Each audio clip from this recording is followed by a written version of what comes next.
आप सब जानते हैं हमारे अगले मेहमान को एकेडमी ऑफ लर्निंग से दीपक मनचंदा।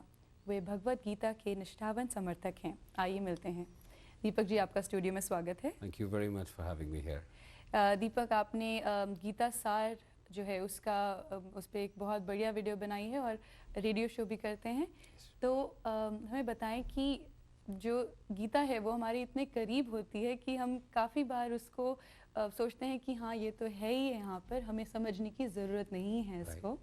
तो हमारे जीवन में इसकी अहमियत क्या है और क्या होनी चाहिए, और आपने जो इसको अपना एक लाइफ मिशन बनाया है वो क्यों बनाया है, हमें बताएं। सुरभि, हम सब लोगों की ज़िंदगी में एक ऐसा मौका आता है जब हम लोग अपने आप से क्वेश्चन पूछते हैं कि हु एम आई, और उससे बड़ा कि वाई एम आई, कि मैं यहाँ क्यों हूँ और मैं क्यों, और मुझे बनाने वाला कौन है। और मुझे लगता है कि इस किस्म के क्वेश्चन जितने भी हैं ये एक भगवत गीता जैसी डिवाइन बुक पे जाके ही ख़त्म होंगे, क्योंकि उनके आंसर्स और किसी किताब में नहीं है। Will not get it in physics और chemistry, we have to find that questions answer only in the books which are there. So मेरी भी दौड़ ऐसे ही भगवत गीता पे ख़त्म हुई। अच्छा। जब मेरे मन के अंदर ये प्रश्न आया कि मैं कौन हूँ और मैं यहाँ क्यों हूँ और मेरा विधाता कौन है, तो मैंने भगवत गीता पढ़नी शुरू करी और मुझे ये समझ आई कि ज़िंदगी एक इम्तिहान है हम सब आत्माओं के लिए, और ये हमारा शरीर और दिमाग कुछ देर के लिए हमारे पास है एक ऑपरेटर्स की तरह, और इस एग्ज़ाम में हमें अपने अंदर के सबसे अच्छे रूप को बाहर निकालना है, सारी त्रुटियों को दूर करके। और जब हम वो त्रुटियां दूर कर लेते हैं वही एक शायद मौका है हमें भगवान के पास हमेशा रहने के लिए।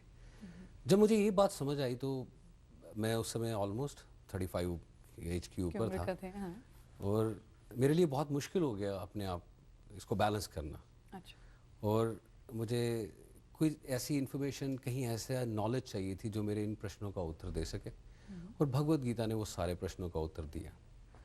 लेकिन जब मैंने उसको पढ़ना शुरू किया वो बहुत मुश्किल थी, और काफ़ी बार ऐसा होता था कि वो वर्सेस के बाद मुझे समझ आनी बंद हो जाती थी। लेकिन कुछ सालों के बाद जब मैं पूरी तरीके से भगवत गीता को समझ पाया तो मैंने उसे अपनी बेटी को समझाने की कोशिश करी, जिसको समझ नहीं आई।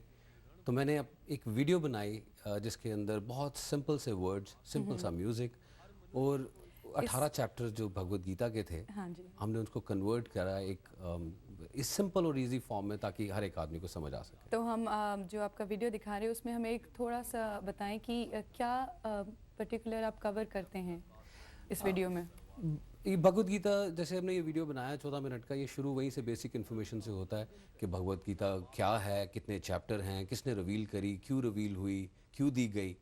वहाँ से फिर ज़िंदगी के मायने क्या हैं, हम लोगों को ज़िंदगी क्यों मिलती है, ज़िंदगी के 4 स्तंभ क्या हैं, और इस ज़िंदगी के बाद क्या होगा, ये सब उस चीज़ों में कवर है। लेकिन सबसे अहम जो मैंने वेस्टर्न सोसाइटी के अंदर लर्न करा कि हम लोग एक वर्ड यूज़ करते हैं योगा, और उस योगा वर्ड को थोड़ा सा डिफरेंटली हम लोगों ने परसीव किया है। बिल्कुल। और उसका मतलब है वननेस विद द गॉड, और वो पॉस्चर्स के थ्रू नहीं बल्कि और भी बहुत सारी विधियां जिसके साथ आप भगवान के साथ योग लगा सकते हैं। स्पिरिचुअलिटी हो गई, जैसे बहुत सारी चीज़ें राइट। सिर्फ भगवान का नाम सिमरन करने से भी भगवान मिल सकते हैं। अच्छा। तो उसके लिए योग लगाने या उस आसन लगाने की ज़रूरत नहीं है, क्योंकि लोगों ने यहाँ पे कंफ्यूज योग को आसनों के साथ कर दिया।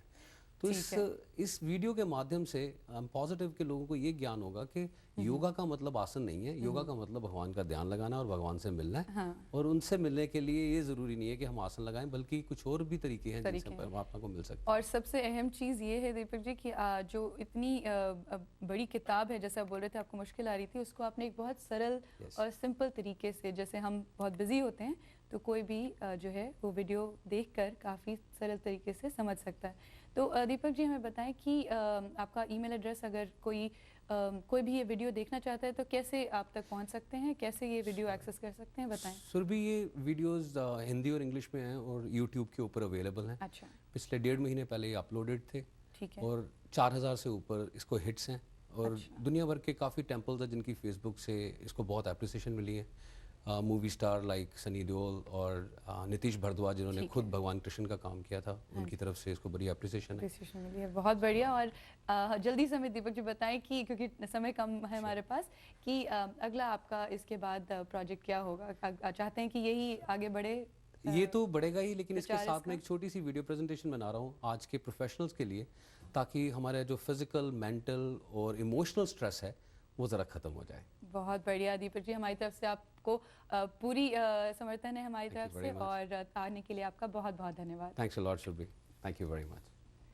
हम लौटेंगे इस छोटे से ब्रेक के बाद, देखते रहिए बधाई हो।